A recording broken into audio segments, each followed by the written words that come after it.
কে পড়ে না, যে বাচ্চা টাচ্চা পড়াতে মারাই যাবে। কালকে রাতে একটা অটো যাওয়ানোর সময় ওর সামনে থাকে ভিতরে ঢুকে গেছিল, পরে আমরা এটা টাইনা টাইনা কোনো মতে উঠে দিছি। বাচ্চা বললে তো মনে করেন ওটা খুঁজে পাওয়া যাবে না, বাচ্চা ওদিক দিয়ে কুইন্ডা ঢুকে বাইরে যাবে। বড় মানুষ পড়লে তাও উঠানো যায়, কিন্তু বাচ্চা পড়লে তো উঠানো যাবে না। এখানে অ্যাক্সিডেন্ট হয়েছে, কেউ বস্তা দিয়েছে, বালুর বস্তা দিয়েছে তাদের নিজের প্রয়োজনে। কোনো কেউ পদক্ষেপ নিচ্ছে না।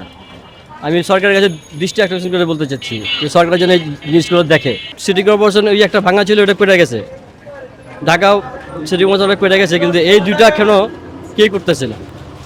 অনেকবার বলা হওয়ার পরও কেউ আসতেছে না, কারণ এখানে তো সব চাইলের আড়ত, চাইলের ট্রাক দিয়ে হয়তো ট্রাকে যায়, অনেক সময় চাকা টাকা ভেঙে যায়। দিন একটা অ্যাক্সিডেন্ট হচ্ছে, অটোটা চাকা ভেঙে গেছে। ওয়ালটন এখন দেশের সীমানা পেরিয়ে পৌঁছে গিয়েছে 50টিরও বেশি দেশে। ওয়ালটন, ঘরে ঘরে বিশ্বজুড়ে।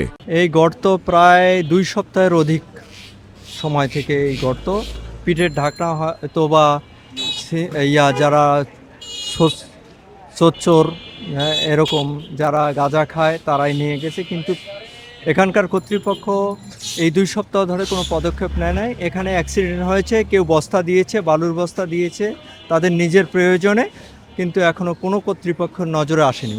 এটাতে একজন পড়ে গেছিলো সাইকেল থেকে, রিক্সা থেকে। তখন থেকে আমরা বারবারই করছি, কিন্তু কোনোভাবেই এটা প্রতিপক্ষ করেনি, কর্তৃপক্ষের নজরেও আসে নাই, এইভাবেই আছে। আমরা চাইতেছি যে এটা ভালো মজবুত একটা লাগাক, ঠিক আছে, যাতে মানুষের কোনো দুর্ঘটনা না ঘটে, ঠিক আছে।